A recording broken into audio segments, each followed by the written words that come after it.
Question 2. The photograph shows a child bouncing on a trampoline.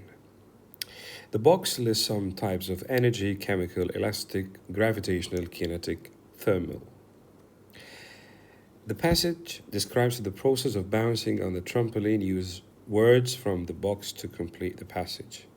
Each word may be used once, more than once, or not at all. As the child falls, his blank energy is mostly transferred to blank energy. When the child hits the trampoline, his space energy is transferred to blank energy. Let's break this down step by step. As the child, they are moving faster, is moving faster and faster. The movement means he has kinetic energy. Where did that energy come from? When he was at the top of the bounce, before he started falling, he had gravitational potential energy because of his height. There is a small height here above the trampoline.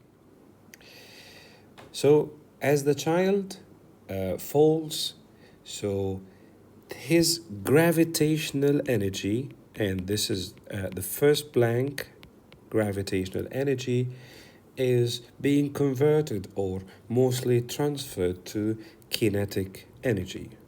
Why? Because he's losing height and gaining speed while falling downward. The moment of impact, when the child hits the trampoline, his kinetic energy, and this is the third blank, is transferred to the trampoline itself. And my question is, what kind of energy does the trampoline store? So the answer, well, it's stretching and deforming the trampoline itself. So it's elastic potential energy.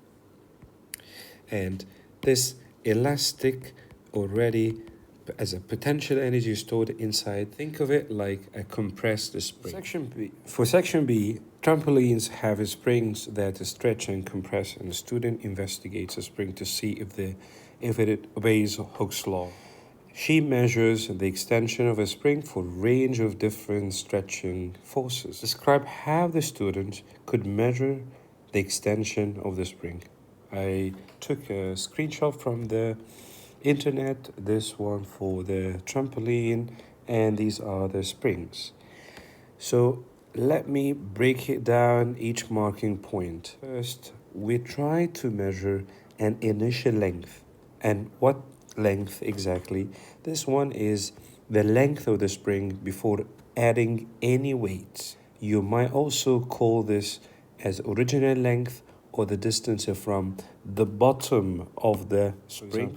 So I'm going to measure from this fixed end to the end of the spring, or to the free end of the spring, and I have to use my ruler, and it's preferable to start measuring from 0. So for my initial length of the spring with no load or weights. Point 2, we are going to measure an extended length of the spring with load or weights.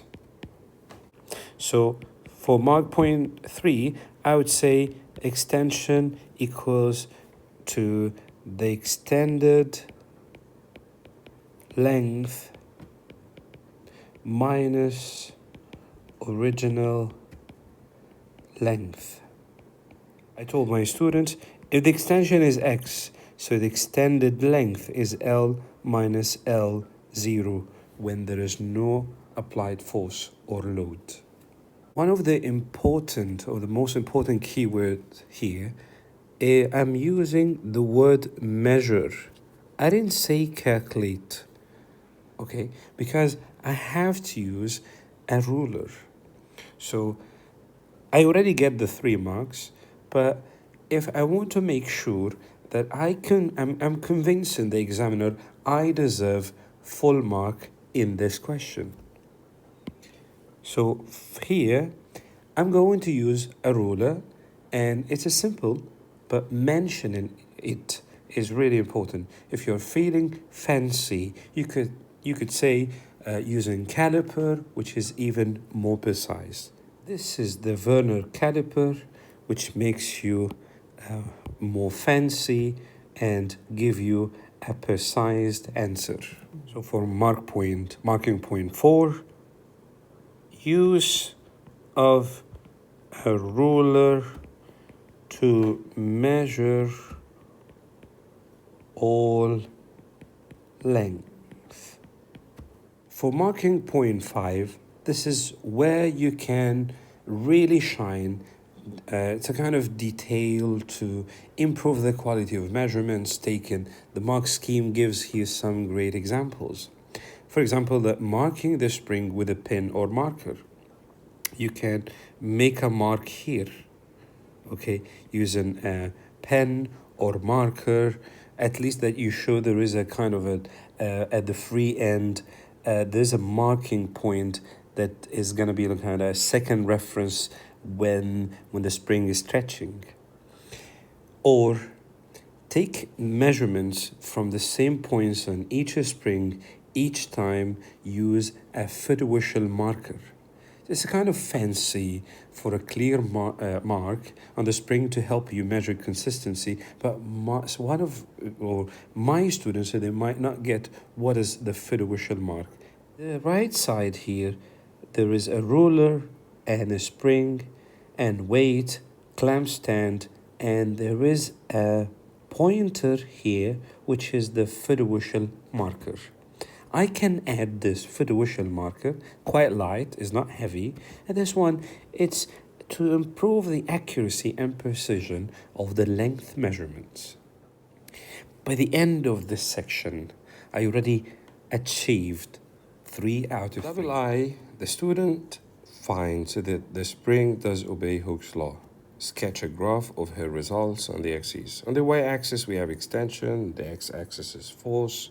So the relation between force, or the force, is directly proportional to the extension. Draw a straight line from the origin. Do not draw any curved line because the examiner said it does obey Hooke's law, the key word. So you will get 2 marks. 1 mark because you already started from 0, from the origin, and you have a positive gradient, so it's a straight line.